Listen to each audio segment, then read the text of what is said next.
তারা রাসূল সাল্লাল্লাহু আলাইহি ওয়াসাল্লামের হাদিসকে অস্বীকার করেছে। পুরোটাই ভণ্ডাম, এই আলেমদেরকে পিটাতে হবে।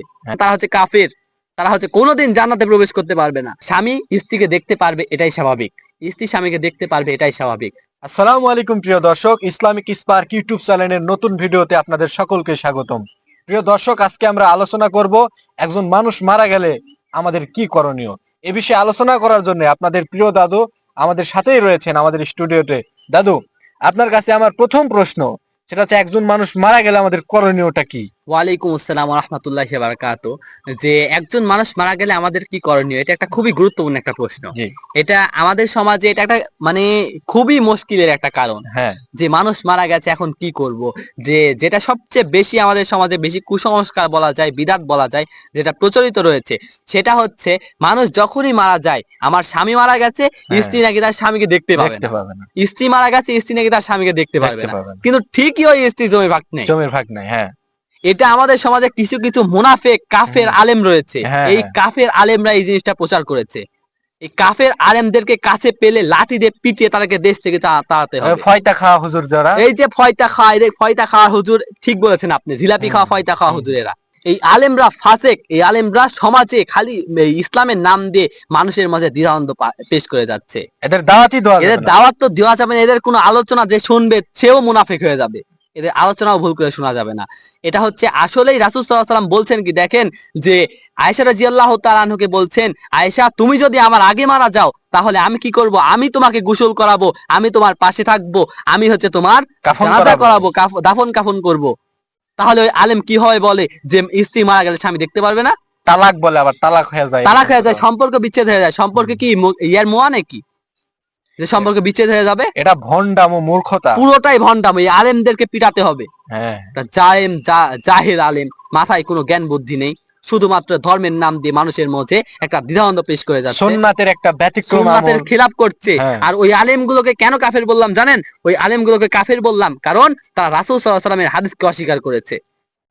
ওই আলেমগুলো রাসূল সাল্লাল্লাহু আলাইহি ওয়াসাল্লামের হাদিসকে অসম্মান করেছে, ওই কারণে বললাম তারা হচ্ছে কাফের, তারা হচ্ছে কোনোদিন জান্নাতে প্রবেশ করতে পারবে না। তো দর্শক মন্ডলী, আমি যেটা বলছিলাম যে মানুষ মারা গেছে, সর্বপ্রথম আমাদের যে কাজ সেটা হবে হচ্ছে তাকে গোসল করানো। তার স্বামী স্ত্রীকে দেখতে পারবে এটাই স্বাভাবিক, স্ত্রী স্বামীকে দেখতে পারবে এটাই স্বাভাবিক। সর্বপ্রথমে অজু এবং গোসল করাতে হবে আমাদের কোনো মা অথবা বোন মারা গেলে।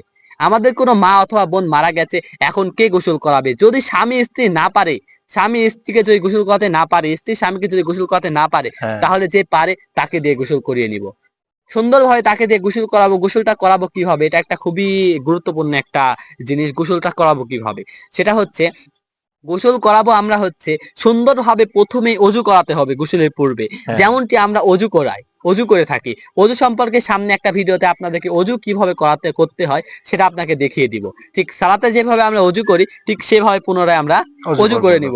অজু করার পরে ওই বাইয়াতকে অজু করানোর পরে আমরা এখন ডান দিক দিয়ে গোসল করানো শুরু করব। ডান দিক থেকে প্রথমে ডান হাত পুরো ডান দিক গোসল করিয়ে নিব, মানে ধৌত করে নিব, সুন্দর করে ডোলে ডোলে, যেন একটা লুম পরিমাণ জায়গাও যেন পানি না পৌঁছে থাকে, এমন যেন না হয়।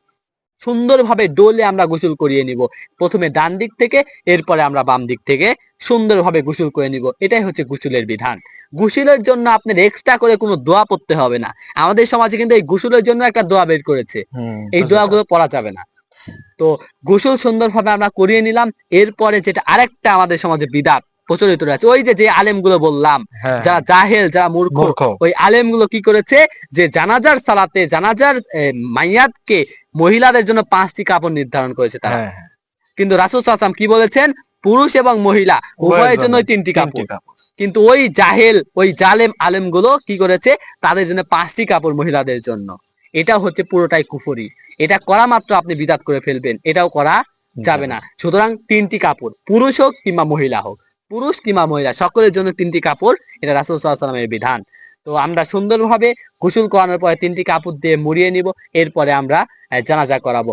জানাজা আপনারা করানো দেখেছেন, যে জানাজার ভিডিও আপনাদের মাঝে আমরা দিয়েছি কিভাবে জানাজা করতে হয়। তো যারা জানাজা করতে এখনো পারেন না, তারা ওই ভিডিওটা দেখে আসবেন, দেখে আসলে সুন্দরভাবে জানাজা করতে পারবেন। তো প্রিয় দর্শক, দাদুর মুখ থেকে আমরা স্পষ্ট ভাষায় একজন মানুষ মারা গেলে কি কাজ করতে হবে এটা আমরা জানলাম। এই ভিডিও থেকে যদি একটু উপকৃত হয়ে থাকেন তাহলে আমাদের চ্যানেলটি সাবস্ক্রাইব করবেন, বেল বাটনটি অন করে রাখবেন। আর নতুন নতুন ভিডিও পেতে লাইক কমেন্ট শেয়ার করে পাশেই থাকবেন। ধন্যবাদ।